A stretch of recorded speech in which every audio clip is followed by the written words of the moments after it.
photo, je vais vous montrer le rabattage des mailles. Un rabattage simple, hein, d'où le titre rabattre sans se débattre.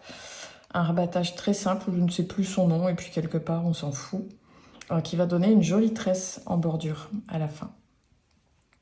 C'est idéal quand on fait une écharpe par exemple, parce que c'est un rabattage qui va pas être le plus souple qu'on puisse trouver, mais qui va donner une jolie tresse. Donc sur une écharpe, on s'en fout que ça soit souple, donc on prend la jolie tresse.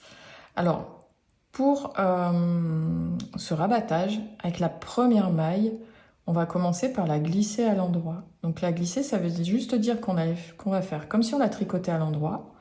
Donc on passe à travers la maille par l'intérieur et on va la glisser sur l'aiguille droite. Hop.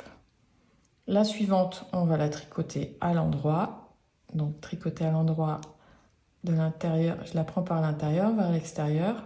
La laine est à l'arrière, je viens crocheter la laine, je la repasse dans la boucle et je la laisse tomber sur l'aiguille droite. Et ici, je vais venir reprendre la première maille que j'avais glissée, je vais la passer par-dessus et la laisser tomber. Donc, il me reste une seule maille sur l'aiguille droite.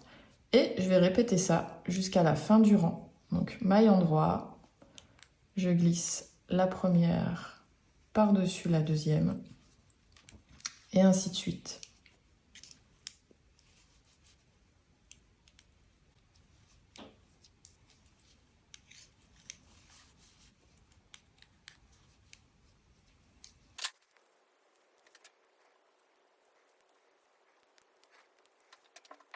Et vous voyez, on commence à voir la tresse dont je vous parle. Donc ça fait plutôt quand même sympa comme finition. Moi j'ai toujours aimé cette finition, c'est la première que j'ai apprise et ça reste celle que je fais le plus souvent. Les seuls moments où je la fais pas, c'est quand j'ai besoin d'avoir un rebord qui est vraiment très élastique. Ici, on sent vite qu'on est bloqué, mais encore une fois, sur une écharpe, c'est pas très important. Des techniques pour rabattre, il y en existe vraiment, vraiment beaucoup. Des plus simples aux plus complexes. Comme toutes les techniques de tricot d'ailleurs. Toujours plusieurs versions d'une même technique. Ici, pour revenir sur cette méthode de rabattage, il faut vraiment rester souple. Parce que comme je disais, c'est pas une technique qui va être très élastique à la fin. Donc si on la tricote serrée, on risque vraiment de se retrouver avec un truc un peu raide. Ou en tout cas, le rabattage risquerait, la ligne de rabattage risquerait d'être plus étroite que le reste du projet, ce qui serait quand même dommage. Hop, et voilà.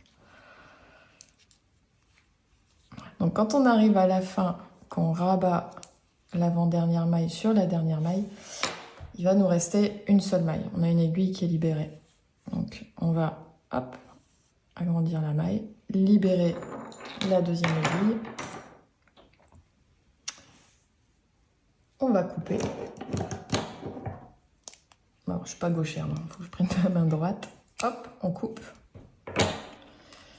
On va passer le petit bout dans la boucle et faire un nœud. Vous allez voir, ça va faire un nœud exactement comme le reste des mailles. Hop, voilà. Et voilà, les mailles sont rabattues. On a cette jolie tresse qui vient bien finir le projet, en tout cas un projet d'écharpe, ça marche très bien.